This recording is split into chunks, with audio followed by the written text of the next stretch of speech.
Esse é o Mundo em Revolução e nós vamos falar agora sobre a situação em Israel. Hoje, dia 14 de dezembro de 2024, são 11 horas da manhã aqui em Jerusalém, 6 horas da manhã no horário de Brasília, aí no Rio de Janeiro, no momento que eu gravo esse vídeo. Estou gravando um pouquinho mais cedo hoje, porque hoje eu vou visitar o Mar Morto, aqui perto de Jerusalém. Então estou gravando um pouquinho mais cedo e esse vídeo vai ser um pouquinho mais curto também, até porque não tem grandes novidades de ontem para hoje, tá? Israel continua fazendo operações aqui na faixa de Gaza, aqui no campo de Jabalia. Aquela briga entre facções terroristas dentro de próximo a Jenin, aqui na Cisjordânia, acabou que resultou na morte de um líder da Jihad Islâmica Palestina. Excelente notícia, quanto mais terrorista morto, melhor, né?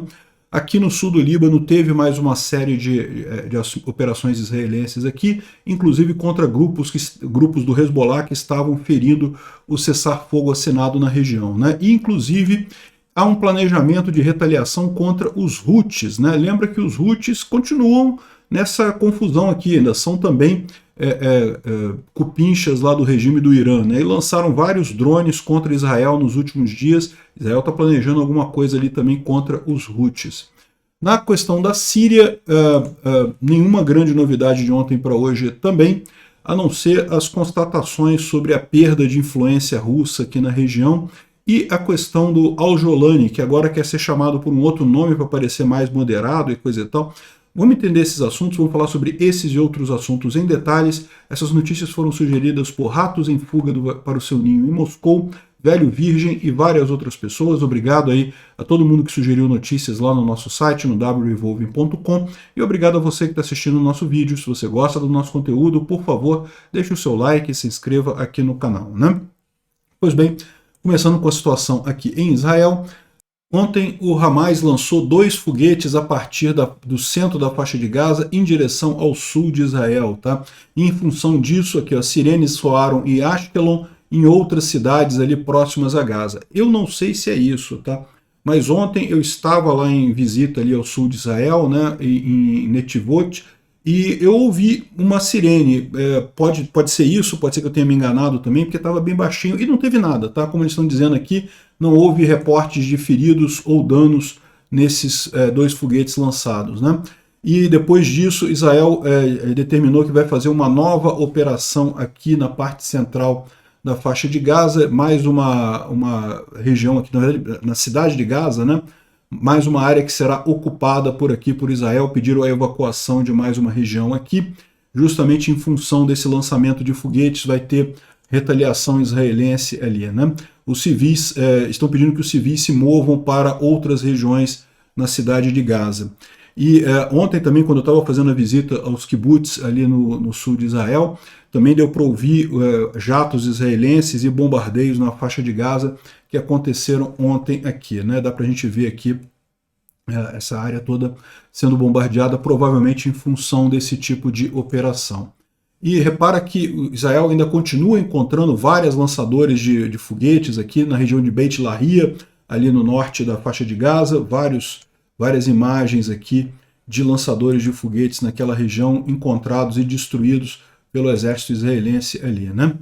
Também a gente falou ontem que na região ali da autoridade palestina, né, dentro da Cisjordânia, na Judéia e Samária aqui, né, nessa região aqui, está havendo uma grande briga entre facções terroristas, entre a Jihad Islâmica Palestina e outros grupos ali, o Hamas e não sei o que lá. Existem uma série de grupos e de vez em quando eles entram em briga entre eles, e eles estão dizendo aqui que no final das contas essa briga acabou matando um líder da Jihad Islâmica Palestina, né?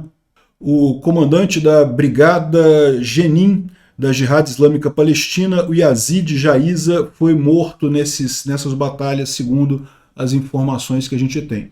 Quanto menos terroristas vivos, melhor, então que bom que isso aconteceu, né?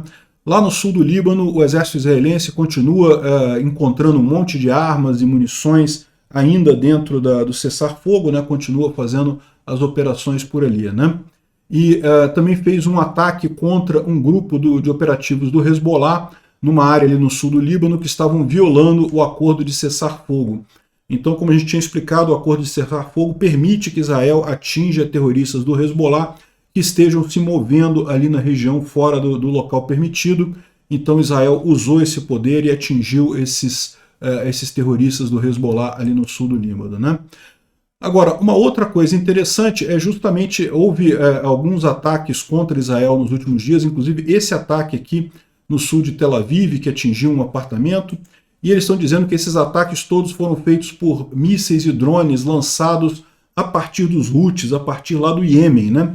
O Iêmen já foi mais ativo nessa guerra, mas parece que cansou, não tem mais capacidade de fazer muita coisa, mas tem lançado esses foguetes e drones contra Israel, de forma que Israel está dizendo que está preparando uma grande resposta aos Houthis, né? Segundo um oficial sênior do exército israelense, eles estão aguardando apenas o sinal verde das equipes dos políticos para fazer essa operação lá contra os Houthis, para dar uma acalmada no pessoal, o pessoal ficar mais calminho por lá, né?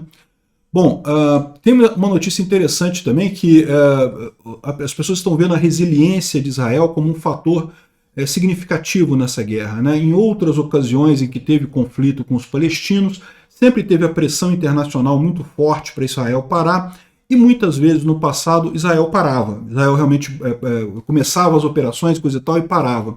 E dessa vez contra o Hamas, Israel continua as operações ali na faixa de Gaza contra o Hamas, apesar de toda a pressão externa e coisa e tal.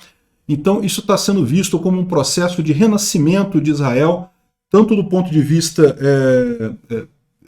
interno, né, quanto do ponto de vista externo também. Uma coisa bem interessante, né? Realmente a gente vê aqui no povo israelense uma resolução muito forte para encerrar esse problema do Hamas de uma vez por todas, porque realmente é uma coisa totalmente inaceitável que eles fizeram ali na faixa de Gaza, né? Bom, e isso pode ser visto até em algumas constatações de pessoas antissemitas, né? O Nick Fuentes é um antissemita conhecido lá nos Estados Unidos, um influencer que fala muito contra os judeus, aquela papagaiada toda, e até ele falou recentemente no negócio, porque esse negócio de ser contra Israel é uma merda, porque Israel ganha tudo, Israel derrubou a Síria, derrubou o Líbano, derrubou o Hamas, derrubou os Houthis, ou seja, até o cara está entendendo que o problema realmente é complicado, né? É uma luta em glória deles, é uma luta em glória justamente porque é uma luta injusta. Você lutar contra a justiça sempre dá errado no final das contas, Pode ser que dê certo durante um tempo, durante um momento, né? Infelizmente existem injustiças no mundo, mas a justiça sempre prevalece no final, essa é a verdade.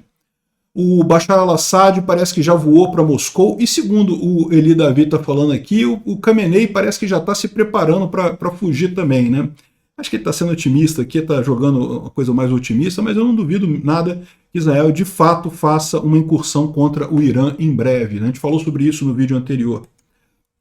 Bom, na região da Síria não tem nenhuma grande novidade, vocês podem ver o número de confrontos e brigas aqui está diminuindo, mas os Estados Unidos veem uma mudança dramática em todo o Oriente Médio e vendo que o balanço está se tendendo para Israel, ou seja, Israel está saindo como uma grande ganhadora dessa coisa toda, mesmo com toda a pressão internacional, com os esquerdistas todos brigando, com a queda da Síria, realmente a coisa ficou muito favorável para Israel nisso daí, segundo a visão americana sobre a geopolítica ali na região, né? A Turquia, por outro lado, também é alguém que sai como um vencedor dessa história da queda da Síria, né? Segundo o ministro de Relações Exteriores da Turquia, ele diz que eles interferiram para evitar que a Rússia e o Irã ajudassem o regime de Bashar al-Assad. Eu tenho minhas dúvidas se ele fez isso mesmo, tá? Ele está querendo se colocar como mais importante do que realmente foi nesse processo todo. A verdade é que a Rússia e o Irã não tinham como ajudar o Assad, e por isso que o Assad caiu tão rápido. Mas ele está dizendo que ele que impediu a Rússia e o Irã de ajudarem o Assad. O Ahmed Shara é o novo presidente do HTS. Ele não quer mais ser chamado de Abu Mohammed al-Golani, porque al-Golani quer dizer justamente, al-Jolani é justamente das colinas de Golã, né? E ele não quer briga, ele quer um negócio pacífico, ele quer ser um moderado e coisa e tal. Eu já falei para vocês, eu torço para dar certo, eu torço para que ele seja mesmo moderado, tenho minhas dúvidas se vai ser, mas então temos que nos referir ao rapaz aqui como Ahmed Shara. Vou fazer isso a partir de agora. Obrigado por assistir o vídeo até o final. Se gostou do conteúdo, não esqueça de deixar o seu like Isso ajuda o canal a crescer e a chegar para mais gente. Se não gostou, deixa o dislike e explique nos comentários como podemos melhorar. Comente também sugestões de temas que podemos trazer por aqui. Comentários insultuosos ou defendendo ditaduras e criminosos de guerra serão sumariamente bloqueados. Agradeço a compreensão. Se ainda não é inscrito no canal, considere se inscrever clicando no botão inscrever-se abaixo e marcando a campainha para todos os avisos. Se quiser ajudar o canal, veja no nosso site como você pode fazer isso.